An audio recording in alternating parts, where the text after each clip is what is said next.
मन में सार, वीतराग विज्ञानता, शिवस्वरूप शिवकार, नमो त्रियोग संहारिके।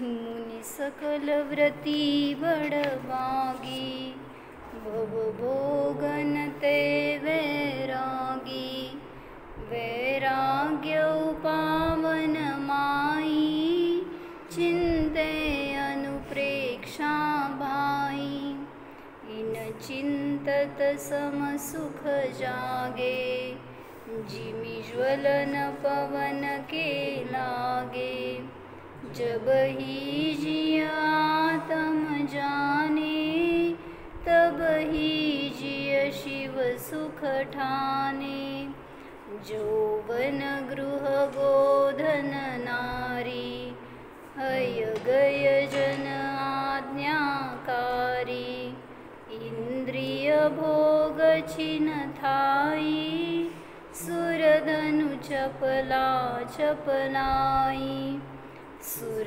सुर खगाधिप जेते, मृग जो हरि काल दलेते, मणि मंत्र तंत्र बहु होई, मरते न बचावे कोई, चौगति दुख जीव भरे है, परिवर्तन पंच करे है, सब विधि संसार सारा, या में सुख नाही लगारा, शुभ शुभ कर्म फल जेते, भोगे जिय एक ही तेते, सुतदारा होयन सीरी, सब स्वार्थ के है बीरी। एकत्व भावना बघत होतो आपण, कुठले कुठले झाल्यावर अनित्य, अशरण, संसार, एकत्व. आता ही एकत्व भावना आहे, ह्याच्या पुढं अन्यत्व भावना, अशुचित्व भावना येणार. तर काय सांगितलं याच्यामध्ये, एकत्व भावनामध्ये शब्दातच आहे. एकत्व म्हणजे काय, एकपणा, त्व म्हणजे पणा असतं. तर कशाशी एकत्व करायचं आहे किंवा कशाची एकत्व करतो, कशाशी करायला पाहिजे, असं ना, मी आत्म्याशी एकत्व करायला पाहिजे. तुम्ही सगळे चालताय सगळ्याशी, कशाशी पण, कसं धन, परिग्रह, काय परिवार, सगळ्याशी एकत्व आहे आपलं. नवीन चप्पल आणली तर कशाशी असतं भैया, ते बाहेर नसतीच, आतच घेऊन आलेलो असतो आपण. मंदिरात येताना सुद्धा एकत्व म्हणजे एकपणा बघायचं. जसं पती पत्नीमध्ये एकपणा वाटतं, किंवा आईला आपल्या मुलांमध्ये एकपणा वाटतं, किंवा म्हणजे माझ्या रूपच आहेत असंच बघणार ती. आणि तसं आपण काय करतो, या शरीराशी एकत्व म्हणजे शरीर म्हणजेच मी आणि शरीर माझंच, ही जी भावना, ह्याला म्हणायचं एकत्व.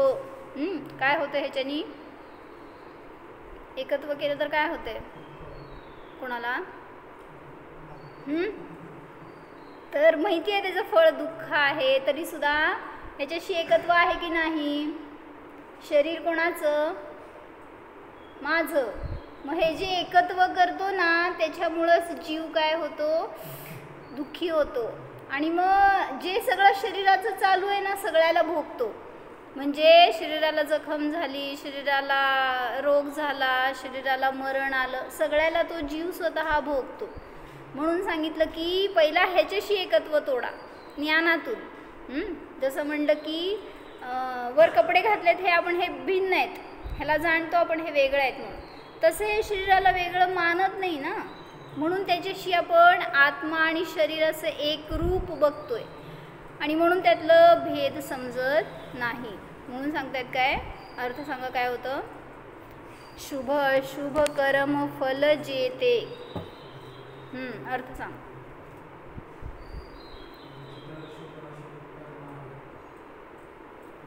शुभ अशुभ कर्माचं जे फळ भोगे जिय एकही ते त्या एकटाच भोगतो. मग शुभ कर्माचं फळ असू दे किंवा अशुभ कर्माचं फळ असू दे. आज तू दान दिलं, समज तुला घरच्यांनी सांगितलं होतं जा दे म्हणल्यावर तू येऊन दिलं, शुभ का अशुभ? आता माझी इच्छा नव्हती आणि मी येऊन दिलं तर ते अशुभच झालं. म्हणजे परिणाम नसताना असं दान करणं तर त्या दानाला मोल नसतं आणि मी दिलं म्हणजे अशुभ कर्म झालं. त्याचं फळ कोणाला मिळणार?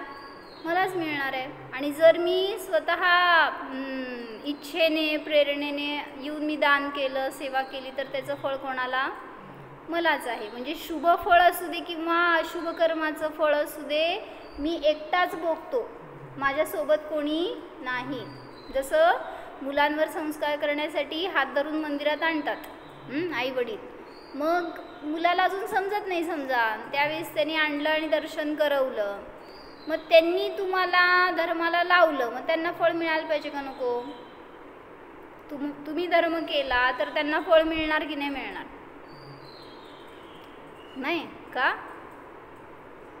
मग आता मी तुम्हाला प्रेरणा करायला मला फळ मिळणार का नाही सांग? धर्म शिकवायला लागले म्हणल्यावर ते माझे परिणाम आहेत, त्याचं फळ मी भोगते.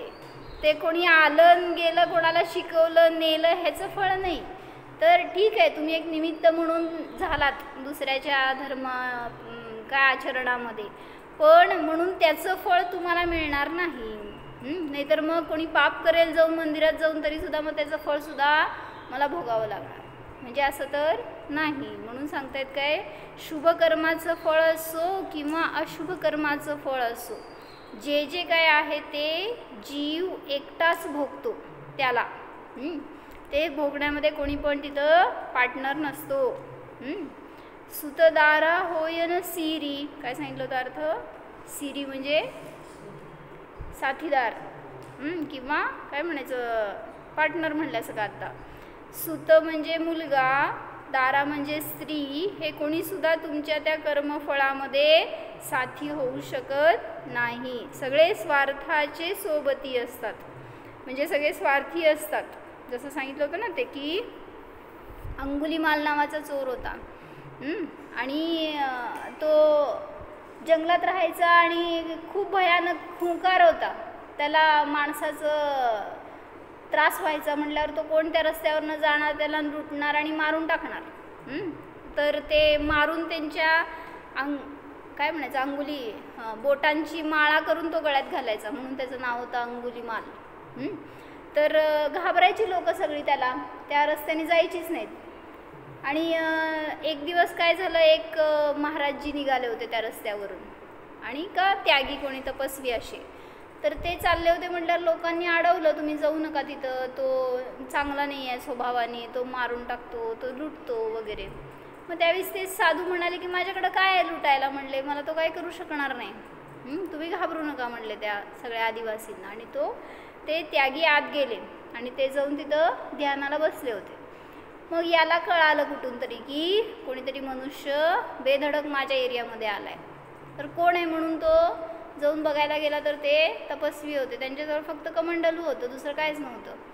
मग त्यांनी सांगितलं की तुमच्याजवळ जे काय ते द्या मला, तो अंगुलीमाल. मग ते साधू म्हणाले की माझ्याजवळ काहीच नाही आहे, मी तर निष्परिग्रही आहे, तुला काय देणार आहे? मग तो म्हणाला असं नाही, म्हटले तुम्हाला लोक भरपूर काय काय देत असणार आहेत दान, तर ते मला द्या, नाहीतर मी तुम्हाला जिवंत सोडणार नाही. त्याने आपलं भय दाखवायचं, सगळ्या रीतीने त्याला चलित करायचा प्रयत्न केलं, पण साधू निश्चल होते. आणि मग काय झालं की त्यांनी आपली ओळख द्यायला सुरुवात केली. म्हणजे म्हणला की मला सगळेजण इथं घाबरून असतात, मी इतके लोकांना लुटलं, इतकं धन कमवलं आहे, सगळे म्हटले माझ्याजवळ येणारा कोण जिवंत जात नाही, तुम्हाला चेष्टा वाटायली मी किती भयानक आहे तुम्हाला माहीत नाही वगैरे वगैरे. त्यांनी आपलं सगळं सांगायला सुरुवात केली. मग तरीसुद्धा साधू अचल म्हटल्यावर मग साधूंनी विचारलं सांग तुझ्या घरी कोण कोण आहे? मग त्यांनी सांगितलं माझी बायको आहेत, पोर आहेत, आई वडील आहेत, सगळं माझं फॅमिली आहे. म्हटले तू जे काय करतोयस तू त्यांचं तुला अनुमोदन आहे का घरातल्यांची, किंवा त्यांची अनुकूलता आहे का, ते तुला मदत करतात का? मग तो म्हणला नाही, मी सगळं एकटाच काम करतो म्हणला, आणि घर चालवायचं काम माझ्याकडंच आहे. मग साधूंनी आपलं त्याला सांगितलं की म्हणले तू घराचा करता पुरुष आहेस, तू जे कमवणार ते घरातले सगळे खाणार. मग मला सांग, तू जे काय पाप करतोयस हे दरोडे घालून लुटून मारून, मग हे जे काय पाप कमवला त्याचंसुद्धा ते सगळे भागीदार असणारच. मग तो विचार करायला लागला. मग म्हणले साधू आज घरी जा आणि विचारून ये म्हणले कोण कोण माझं पाप वाटून घेणार. जे काय मी आजपर्यंत पाप केलं आहे तर सगळ्यांसाठी केलं आहेस तू, स्वतःसाठी नाही केलं. म्हणले जाऊन सगळ्यांना विचार म्हणले की माझं पाप वाटणार की नाही वाटणार तुम्ही. मग आता साधू हे तो अंगुलीमाल म्हणाला की तुम्ही पॉलिसी करताय, मी विचारायला जाणार आणि तुम्ही पळून जाणार. म्हणला नाही, मी तुम्हाला सोडणार नाही. मग साधू म्हणाले मी शब्द देतो, मी कुठंच जाणार नाही, मी इथं बसतो, तू फक्त उत्तर घेऊन ये म्हणून सांगितलं. मग तो ठीक आहे म्हणाला, गेला घरी.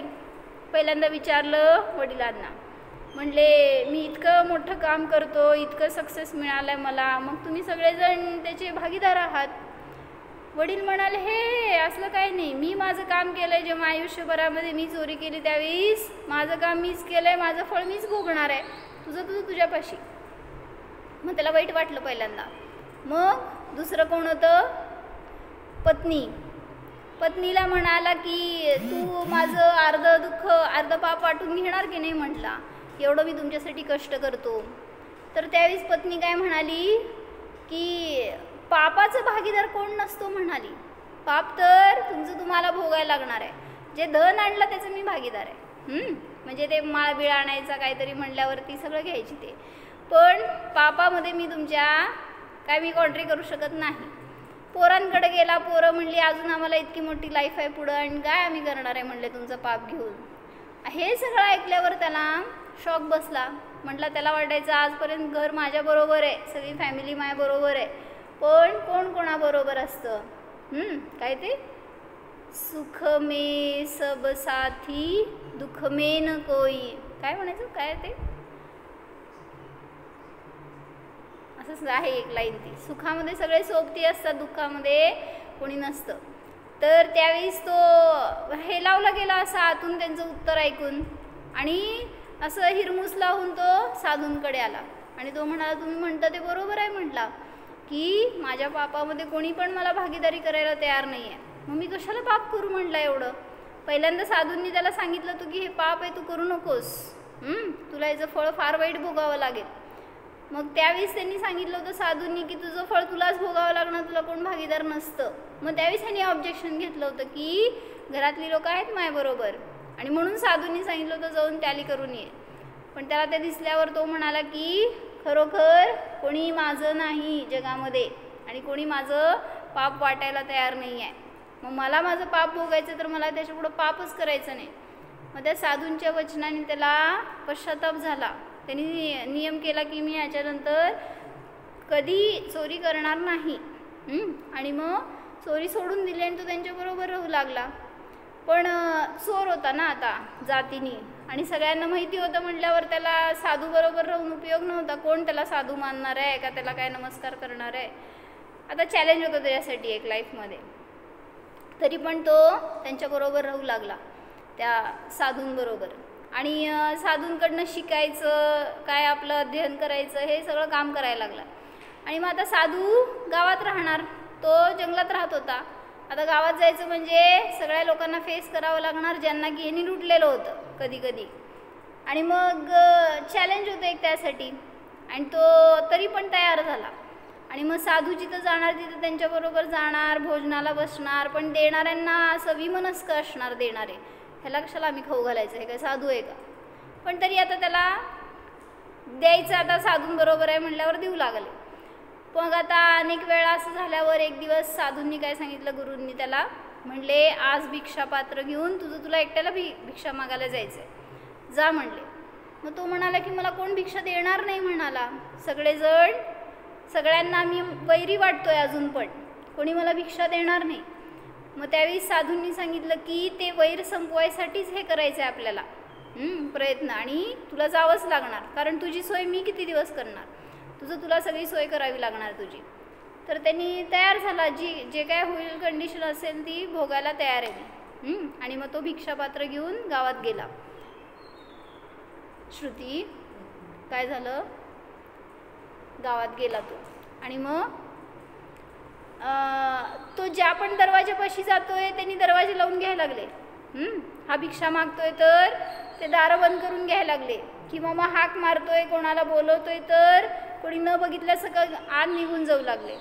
असं करून सगळ्यांनी आतून ओरडायला सुरुवात केली, तू कुठला आला साधू, किंवा तू कुठला भिक्षाकारी, आम्ही तुला भिक्षा देणार नाही. असं सगळ्यांनी शिव्यागाळ करू लागले, तू कुठल्या पोचलेला चोर, इतकं आमचं नुकसान केलं आहे, आमच्या काय आप्तजनांना मारलंयस तू, तुला कशाला आम्ही भिक्षा देणार, असं सगळे ओरडारडी करायला लागले. तर जवळपास गावात सगळीकडे तो फिरला पण त्याला कोणी भिक्षा द्यायला तयार नाही. आणि मग सगळे गच्चीवर उभारून तमाशा बघतायत की ह्याला कोण देतो बघू आज भिक्षा म्हणून. आणि मग कोण द्यायला तयार नाही, तो दमला. आज दिवसभर सगळीकडे शोधून शोधून त्यात लोकांनी काय केलं, दगडं मारायला सुरुवात केली त्याला. कारण त्यांनी आम्हाला तलवारीने मारलं, त्यांनी आम्हाला किती वेळा लुटलं, किती वेळा असं त्रास दिला, त्यामुळं लोकांना चीड होती त्याच्याबद्दल. त्यांनी काय केलं, लोकांनी काय मिळेल ते मारायला सुरुवात केली गच्चीवरून. आणि मग आता ते असं लहूलुहान झाला, जखमी होऊन रक्त वाहायला लागलं अंगातनं. आणि काय खायला न मिळाल्यामुळे शक्ती नव्हती अंगामध्ये. पण गुरूंनी सांगितलं होतं कोणाला प्रतिकार करायला जायचं नाही, कोणी काय बोललं तर प्रतिशब्द बोलायचा नाही, तर तुझं वैर संपणार, नाही तर नाही. मग स्वीकारलं होतं त्यांनी. आणि असंही होत होतं ॲक्च्युली, इतकं मारलेलं त्याला तर एके ठिकाणी तो शेवटी सगळी शक्ती संपली, एका चौऱ्यावर पडला रस्त्यावर तिथंच. आणि मग गुरूंचं नाव घेऊ लागला. मग तेच त्या लोकांमधलं कोणीतरी असेल, त्यांनी जाऊन गुरूंना बोलवून आणलं. मग त्यावेळेस गुरु जवळ येऊन त्याला संबोधन करू लागले. म्हणले, तू आत्तासुद्धा तुला सगळ्यांनी शिव्या दिल्या तर त्यांच्याविषयी वैर धरू नकोस, त्यांच्याविषयी द्वेष करू नकोस, तुझा काळ थोडा राहिला आहे आता. तू काय कर, सगळ्यांना क्षमा कर आणि आपली साधना साध काय तुला करायचं आहे ते. म्हटला, कोणी वैरी नसतं, कोणी शत्रू नसतं आपला, ते तर तुझ्या उदयाचं फळ म्हणून तुला तसं मिळते. पण आता ह्याच्या पुढं परत उदय भोगायचे नसतील तर स्थिर राहा. आणि मग जे सगळं संबोधन त्यांनी ऐकलं तर ते सांगत असताना त्याची स्थिरता, त्याची शांती बघून सगळ्यांचे परिणाम बदलले. आणि सगळ्यांना वाटायचं ढोंग करतोय, कुठला साधू हा वगैरे असं. पण आता ते साधूंनीच त्याला सांगितलं आणि तो स्थिरतेने ऐकतोय म्हटल्यावर, सगळं ग्रहण करतोय म्हटल्यावर सगळ्यांना पश्चाताप झाला आणि सगळे जवळ येऊन त्याला क्षमा मागू लागले. त्याला काय म्हणायचं, त्याची उपस्थापना करू लागले की तुम्ही खरोखर साधू झालाय, आम्हाला माहीत नव्हतं, आमच्याकडनं चुकलं, क्षमा करा, हे सगळं. मग गुरूंनी सांगितलं, बघ, जोपर्यंत तू द्वेष केलास, जोपर्यंत तू त्यांच्याशी शत्रुता ठेवली, तोपर्यंत तुला निगेटिव्ह व्यवहार मिळाला. आणि ज्या क्षणाला तू त्यांच्याविषयी क्षमाभाव धारण केलास की सगळेजण तुला येऊन काय ते स्वतः क्षमा म्हणू लागले किंवा त्यांनी तुला स्वीकारलं. म्हणून म्हटलं की शुभकर्माचं फळ असू देत किंवा अशुभ कर्माचं फळ असू देत, कोण भोगतं, त्याला एकट्याला भोगावं लागलं. मग त्यांनी जे काय अशुभ कर्म केले होते, चोरीचं पाप केलं होतं, तर त्याचं फळ त्याला एकट्यालाच भोगावं लागलं. आणि जे काय आता शुभ झालं त्याच्याकडून, धर्ममार्ग स्वीकारला, साधना करू लागला, त्याचं फळ कोणाला, गुरूंना. कसं गुरूंनी केलं की नाही मार्गस्थ त्याला. मग असं गुरूंच्या हाताखाली जेवढे शिष्य तेवढे गुरु महान. तर असं नाही आहे, तुमच्या परिणामांचं फळ तुम्हाला आहे. गुरूंना निमित्त म्हणून ठीक आहे, त्यांना जे मिळेल परिणामांचं फळ ती वेगळी गोष्ट. पण गुरूंमुळं मला चांगलं फळ, गुरूंमुळं मला वाईट फळ असं नाही. म्हणून त्यांनी जे काय त्यांनी अशुभ कर्म केले ते सुद्धा तो एकटाच भोगणार होता आणि जे शुभ कर्म आत्ता करतो त्याचं फळ सुद्धा त्याला एकट्यालाच भोगावं लागणार. मग त्यावेळेस त्याला समजलं की सुतदारा होयन सिरी सब स्वार्थ के है वीरी, सगळे स्वार्थाचे सोबती आहेत, कोणीही माझं नाहीच. म्हणून एकत्व भावना काय शिकवते आपल्याला, काय शिकवली, समजलं, काय समजलं ते सांगा. एकत्व भावना म्हणजे तू एकटाच आलायस, एकटाच राहणार आहे, एकटाच भोगणार आहे, एकटाच करणार आहे आणि एकटाच जाणार आहेस. कोण? जीव. जिथं मी स्वतःला मला आईवडिलांनी बनवलं असं वाटतंय तुम्हाला. त्यामुळं ते माझे सखे सोबती. पण आईवडील तर किती दिवस पुरणार. त्यामुळं आईवडीलसुद्धा आपले नाहीत. पती पत्नी म्हणतील ते सुद्धा नाहीत. मुलं म्हणतील ते सुद्धा आपले नाहीत. कधी कोणाचं रंग बदलेल सांगता येत नाही, कधी कोणाचं आयुष्य संपेल सांगता येत नाही. आणि शेवटी संसारामध्ये एकट्यालाच जगावं लागतं, एकट्यालाच मरावं लागतं. भले तुम्ही गर्दीत असा, भले भरलेल्या परिवारात असा तरीसुद्धा एकट्यालाच सगळं भोगावं लागतं. जसं राम आणि सीतेचं उदाहरण दिलं होतं मागं मी एकदा. सीतेला किती दुःख होतं का सुख होतं? सीता सुखी होती का दुःखी होती? मोठा प्रश्न, ज्याला उत्तरच नाही. असं तर सांगितलं की तिचं दुःख वाटणारं कोण होतं? नवरा होता की तिच्याबरोबर? राम. पण तिचं दुःख तर तिलाच भोगावं लागणार होतं. मग त्यांनी सांगितलं पहिल्यांदा सासऱ्यांनी वनवास दिला. कोण कोण सासरे? सीतेचे सासरे कोण? रामाचे पप्पा कोण विचाराले रे भैया? कोण? ओ रामाचे पप्पा कोण? आता काय महाभारतच जायचं का काय माग? दशरथ. तर दशरथांनी पहिल्यांदा काय आज्ञा दिली? का बरं सीतेला वनवासात पाठवलं? सीतेला नाही पाठवलं, रामाला पाठवलं. तिच्याबरोबर सीता गेली म्हणजे वनवास मिळाला होता. पहिला सासऱ्यांकडून मिळाला, नंतर सेकंड टाइम नवऱ्याकडून मिळाला. का? म्हणजे रावणाकडून मिळाला पहिल्यांदा. कारण रावणाने नेऊन त्या अशोक वाटिकेमध्ये म्हणजे जंगलातच ठेवलं होतं. त्यामुळं तिथं वेगळं दुःख. मग ते सुद्धा तिथं भोगणारी ती. असं कंडिशन तिची विचार करा की सीता आहे, कुठं ती अयोध्येमध्ये राहणारी, कुठं त्या लंकेमध्ये जाऊन पडलेली, कुठून कळणार बरं सांग रामाला? आणि आस लावून बसली होती की जोपर्यंत राम येणार नाही अन्न पाणी घेणार नाही. कसं समजणार होतं? काय वेस नव्हता.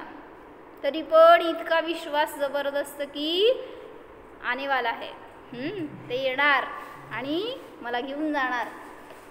ते पुण्य असतं शेवटी मागं, त्याशिवाय कार्य होत नाही. नाहीतर आजकाल सगळे पोरी कुठं पडायला जाऊन त्या काय काय नावंसुद्धा मला माहीत नाही, इराक, इराण किंवा असल्या देशांमध्ये जिथं की तस्करी करतात मुलींची म्हणा. आणि मग तिथनं कोण सोडवत होते ना?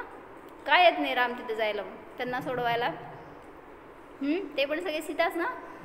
तर सीता जशी होती ना शीलवान, जसं तिचं चरित्र होतं तशी आज कोण सीता नाही. त्यामुळे तिला राम भेटत नाही तसला.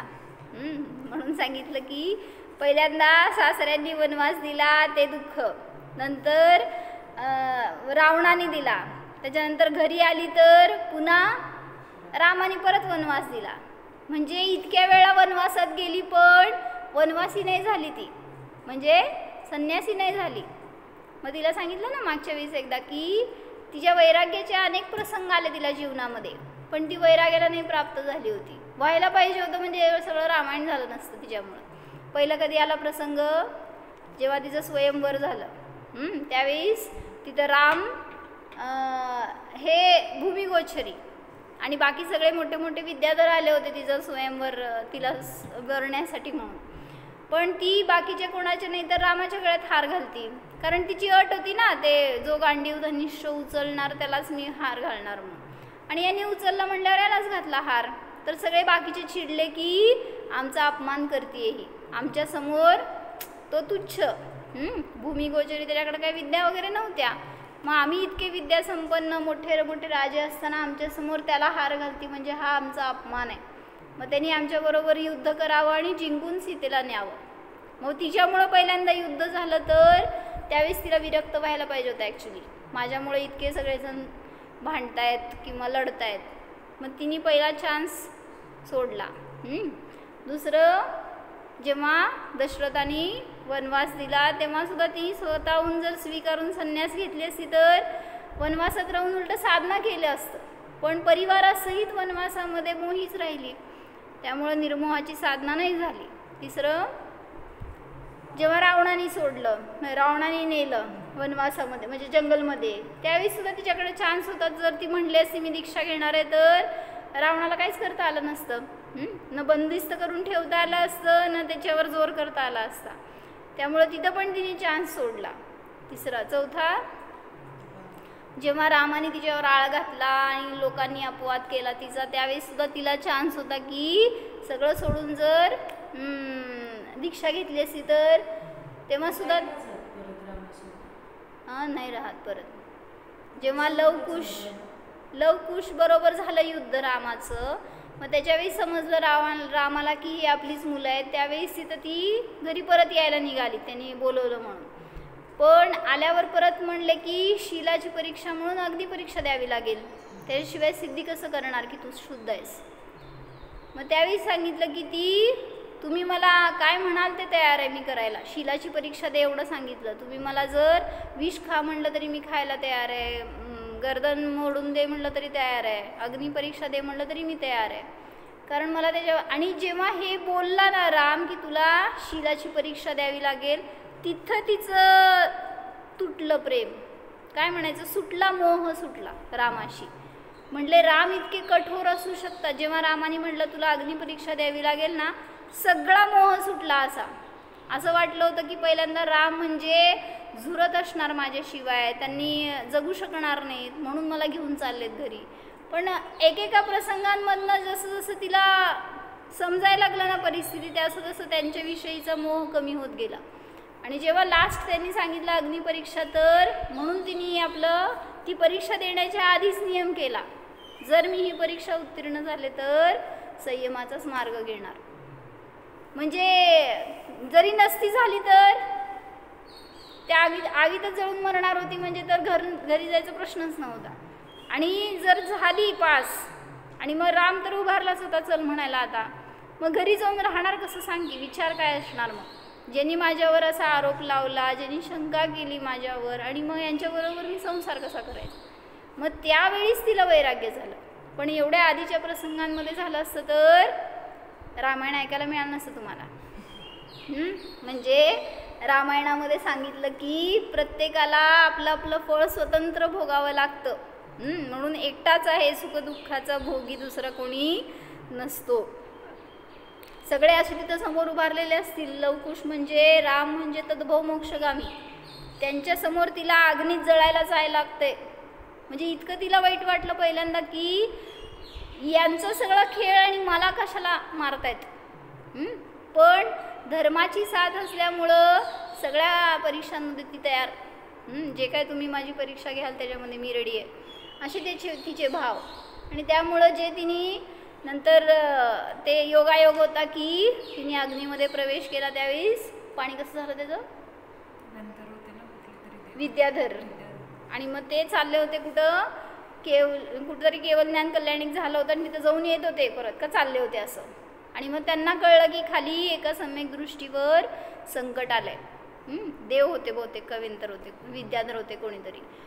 तर त्यांना कळालं देवच असणार, अवधी ज्ञानाने कळालं की ही तर शीलवान आहे आणि तिला असं परीक्षा देण्यासाठी म्हणून आगीत जावं लागतंय. तर त्यांनी तिथून वरून पाणी मारलं, माहिती का तुला. आणि मग ते आगीचं जलकुंड झालं. मग तिथं त्यांनी सगळ्यांनी विचारलं, म्हटलं सीतेशी पार्शलिटी का हो, त्या गजकुमार मुनींच्या डोक्यावर शेगडी ठेवली होती, वरून पाणी का नाही मारलं. जळून गेले त्याच्यामध्ये, ते त्यांचा अंत झाला. ते पांडवांना अंगावर सगळे तप्त दागिने घातले, त्यावेळेस का नाही आले देव पाणी मारायला. असे अनेक मुनी सांगितलं की उपसर्गामध्ये गेले तर तिथं का नाही आले देव वाचवायला. पुण्य म्हणायचं त्याला. ज्याचं त्याचं शेवटी कर्मांचा उदय असा की त्याबरोबर त्याची जोड असावी लागते. म्हणून म्हटलं धर्मानी संकट दूर होतं असं म्हणणं नुसतं अर्धवट होईल, त्याच्याबरोबर पुण्याची पण जोड असते. कारण धर्म करणारे तर हे पण होते गजकुमार मुनी. कोण बाबा गजकुमार मुनी, म्हणजे त्यांच्या डोक्यावर जडती शेगडी ठेवली होती. कोणी ठेवली, होणारे, जे त्यांचं लग्न ठरलेलं असतं आणि मग लग्न ठरलं आणि नंतर वैराग्य झालं. पोरगी बसली होती बिचारी वाट बघत, आणि सासऱ्यांना कळालं की यांनी दीक्षा घेतली म्हणल्यावर मग इतका राग आला की समोर जाऊन पहिल्यांदा त्यांना जावई बापू चला गोड गोड बोलले, सगळं झालं. शेवटी नंतर थोडंसं काय म्हणायचं लँग्वेज बदलली, थोडंसं रूढ झाले, थोडं मग नंतर शिव्यागाळ सुरू झाल्या. आणि ते करून सुद्धा ते मुनी ध्यान सोडेनात आणि बघेनात, रिस्पॉन्स देईनात म्हणल्यावर तिथं ते त्या स्मशानात उभारले होते ध्यानाला. आणि मग काय त्यांना रिस्पॉन्स येईना म्हणल्यावर तिथंच जळत असणारे लाकडं का काय असं ते गोळा केले आणि ते डोक्यावर ठेवलं. इतका द्वेष. कोणाला भोगावं लागलं फळ कर्मांचं? भोगे जिय एकही ते म्हणून मी मागच्या जन्मीचं त्यांचं काय होतं असणार काहीतरी रिलेशन, त्याशिवाय फेडायला भेटत नाही. सावत्र आईचा म्हणजे जीव असतो, ऐकले होते काहीतरी, लक्षात नाही आता. हे सासरा म्हणजे सावत्र मुलगा आणि तो खूप आजारी असतो, रडत असतो सारखं, किरकिर किरकिर काहीतरी फोड आलेला असतो आणि त्या फोडामुळे वेदना ताप वगैरे तो खूप रडत असतो आणि ती सावत्र आई त्याला सारखी रागवत वगैरे असते, तरी पण ते काय कळत नसतं ना, रडत असतं.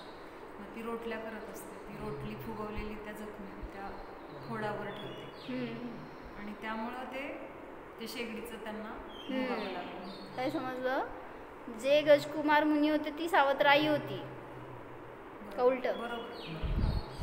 आणि ते जे सासरे होते ते मुलगा होते, सावत्र मुलगा. आणि मग झालं काय होतं, त्या मुलाला पाठीवर फोड झाला होता, तो त्या वेदनेने रडत होता आणि नेमकं त्या सावत्र आईने तरी पण तिचं त्याची काळजी घेत नव्हती आणि त्यांना ओरडायची, शिव्या द्यायची. असं करत असताना एक दिवस ती त्याचं इतकं ओरडणं असह्य व्हायला लागलं तर गरम रोटली तिने फुगलेली त्या फोडावर ठेवली, म्हणजे अजून वेदना झाल्या असणार त्याला. आणि त्याचं फळ स्वरूप आता त्यांच्या डोक्यावर, म्हणजे आपलंच कर्म आपणच फेडतो म्हणून सांगतायत. काय म्हणा न बघता, शुभ अशुभ कर्म फल जेते, भोगे जिय एकही ते, सुतदारा होयन सिरी, सब स्वार्थ के है भीरी. सगळ्या पुराणांमध्ये पण सगळी उदाहरणं जी दिली ना ते ह्याच्यासाठीच. काय?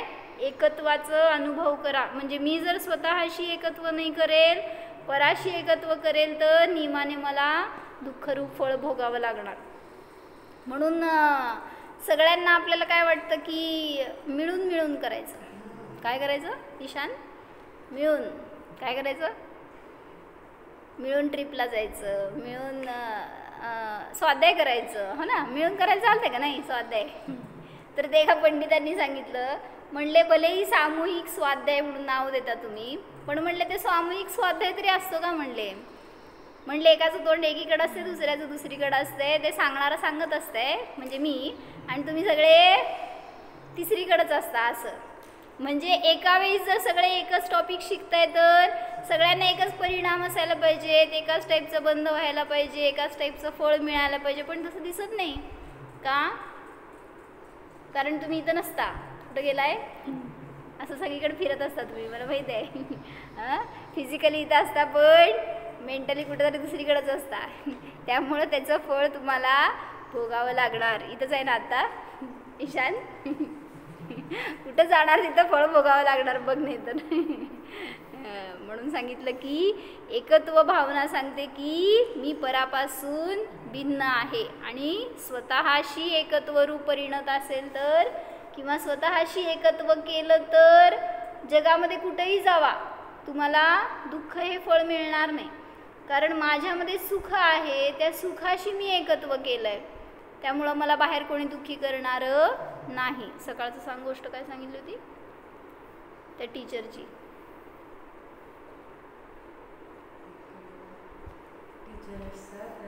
जोरात मला इथं आवाज कॅच व्हायला पाहिजे. टीचर असतात आणि ते महाराजांकडे जाऊन म्हणतात मला दान द्यायचं. ये पुढं. ते म्हणतात की मी तुम्हाला स्टोरी सांगतो, काय दान द्यायचं त्याचं. मग आता हां ते आणि त्यांचा नवरा दोघं पण टीचरच असतात आणि त्यांचा नवरा एक्सपायर होतो, मग त्यांना पेन्शन वगैरे मिळत असते त्यांची. आणि त्याच्यानंतर त्यांचा जो मुलगा असतो तो शिकून अमेरिकेत जातो आणि तिकडे गेल्यावर मग त्याला पैशांची गरज असते, त्यामुळे तो घरून सारखं पैसे देत असतो. मग असेच तो 2-3 वर्ष प्रत्येक वेळेस येऊन त्यांच्याकडून पैसे घेऊन जात असतो. एकदा तो येतो आणि म्हणतो की घर थोडे दिवस घाण ठेवूयात आणि 4-5 महिने तुम्हाला परत देतो, तोपर्यंत आता पैसे पाहिजे म्हणून ह्याच्यावर पेपरवर सही कर. आणि तसं म्हणून करून घेतो सही. तिला भाड्याच्या घरामध्ये ठेवतो, भाड्याच्या घरात ठेवतो, पण ते घर त्याने विकलेलं असतं, तो सांगत नाही त्याच्या मम्मीला. आणि मग जातो निघून परत तो तिकडे आणि नंतर मग मम्मीला फोन करत नाही, काहीच नाही. असेच मग 5-6 वर्ष जातात.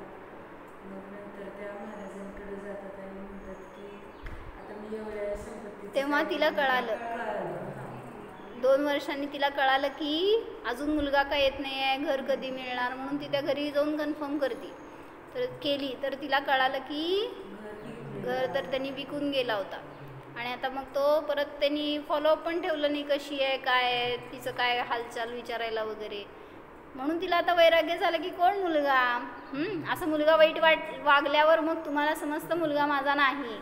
तोपर्यंत मुलगा चांगला वागत असेल तर काय हो, मुलगी चांगली वागत असेल तर माझीच मुलगी, माझी मुलगी किती बेस्ट असं वाटत असतं. विचार स्वाती भाभींना.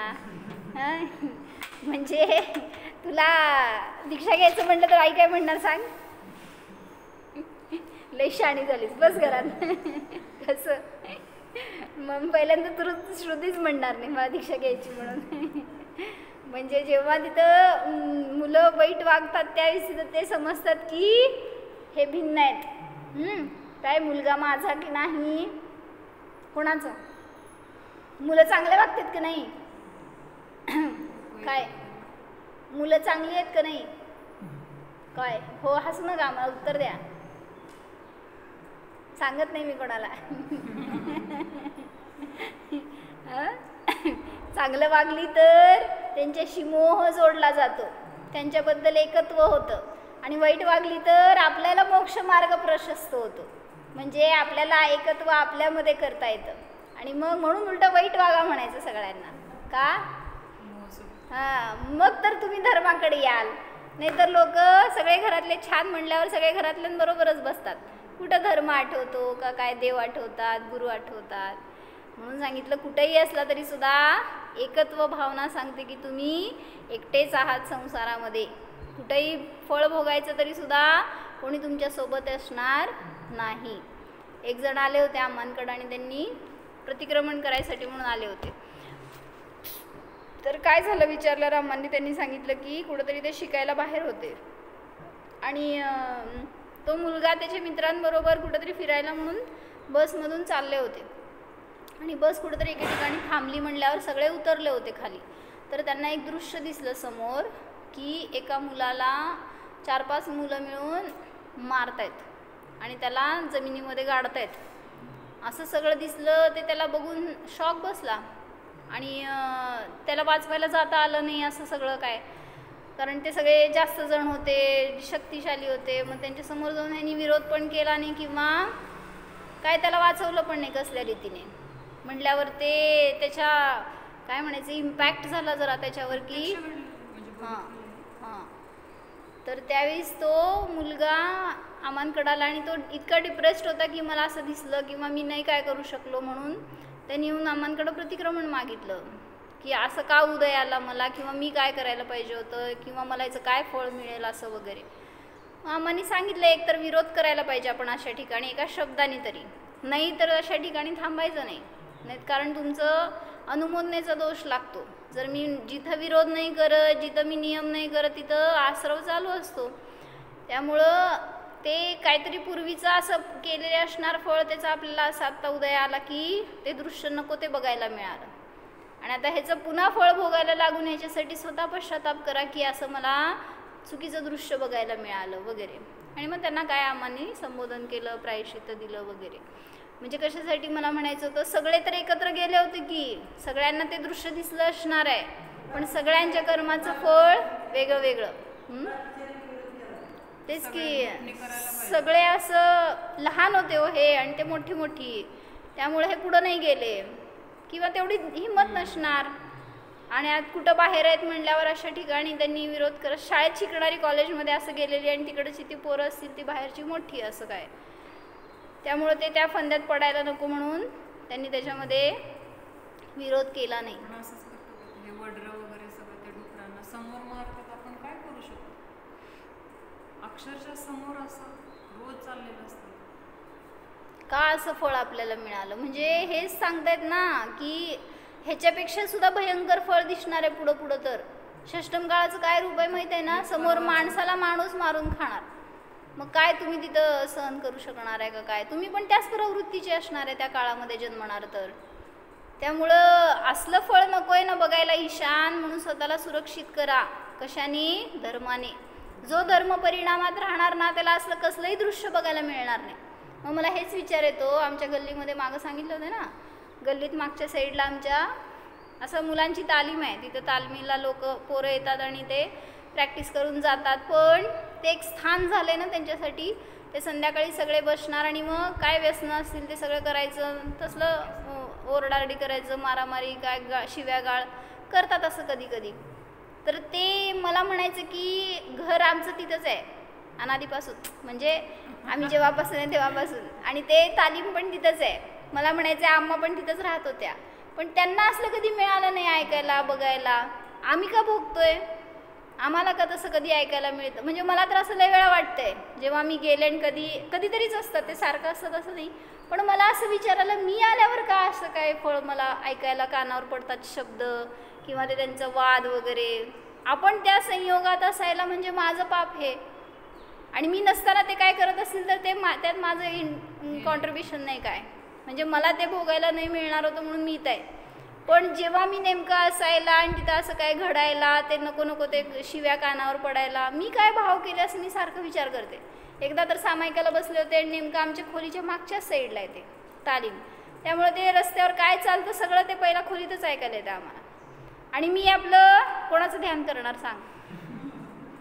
किती आपला उपयोग लावते. पण शेवटी प्रतिक्रमण केलं की असं काहीतरी ऐकायला मिळावं हे मीच केलेले असणार भाव पूर्वीचे. त्याचं फळ मला असं काहीतरी मिळालं.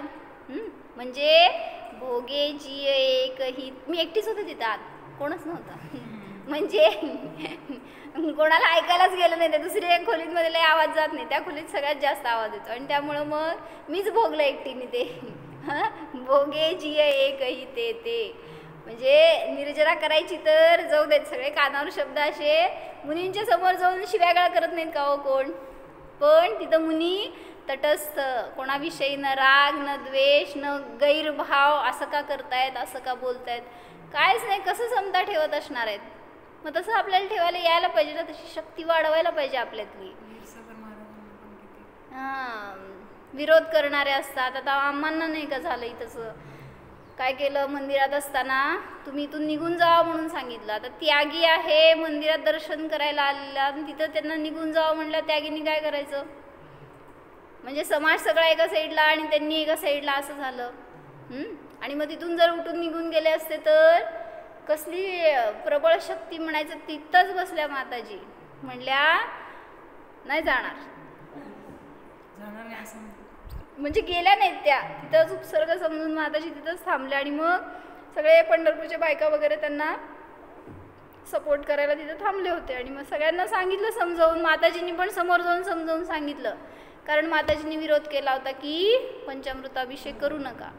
आणि त्यांनी येऊन मुद्दाम विनंती केली की तुम्ही अभिषेक बघितला तरी इथं थांबायचं, नाही तर जायचं निघून, नाही थांबायचं इथं. असं सांगितल्यावर मग माताजी तिथंच ध्यानस्थ बसल्या. प्रवचन चालू होतं तर त्यांनी येऊन उपसर्ग म्हणून घंटा वाजवायला सुरुवात केली जोरजोरात, ऐकायला येऊ नये असं, किंवा प्रक्षाळ चालू आहे तिथं, अभिषेक चालू आहे असं म्हणून. म्हणजे असे सगळे कर्मांचे उदय का भोगावे लागले? ते त्यागी, व्रती, संयमी, समतावाले त्यांना असे उदय, तर आपल्याला कसले येणार हो? मग तिथं सुद्धा वाटतंय तुम्हाला की सगळे त्यांच्या सपोर्टला होते म्हणून, पण त्यांचे उदय तर त्यांना एकट्यांनाच भोगायचे होते. आणि आपल्याला त्याचप्रमाणे जिथं असेल तिथं आपल्याला सुद्धा सगळे उदय एकट्यालाच भोगावे लागणार. कोणी आपले सगळे सोबती नसतात, नसणार नाहीत. काय श्रुती म्हणून मी आजीवन एकटीच राहणार. कोणाच्या फंद्यात मला पडायचं नाही. सुखी राहायचं ना तर प्रज्वल एकटा राहणार आहे, माहिती आहे का तुला? तसं ईशान दोघांच्या मध्ये बसलायचं. म्हण तुम्ही काय तर करा, मी तर ब्रह्मचर्य घेणार, दीक्षा घेणार. भावना तर उत्कृष्ट ठेवा, त्याचं फळ आपल्याला चांगलं मिळणार. हो.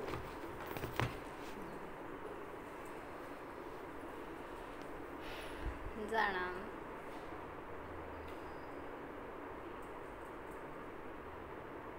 स्वतःच्या आत्म्याला जाणा.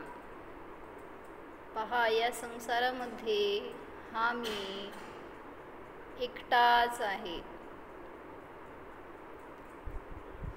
विचार करा, माझा या संसारात कोणीही नाहीच. कोणी इष्ट नाही, आप्त नाही, मित्र नाही. कोणी अनिष्ट नाही, शत्रू नाही, वैरी नाही. स्वतःमध्ये एकत्व करा.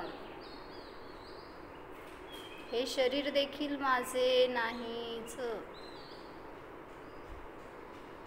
परामध्ये माझे एकत्व नाहीच. मी तर निर्मोह आत्मा आहे. सर्व कर्म फळापासून भिन्न आहे.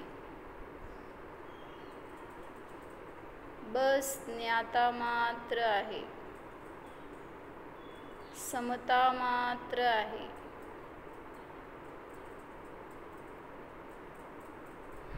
चैतन्य स्वरूपोऽहम् एकोऽहम्.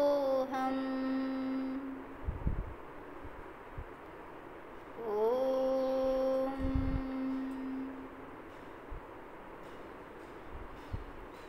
विसर्जन.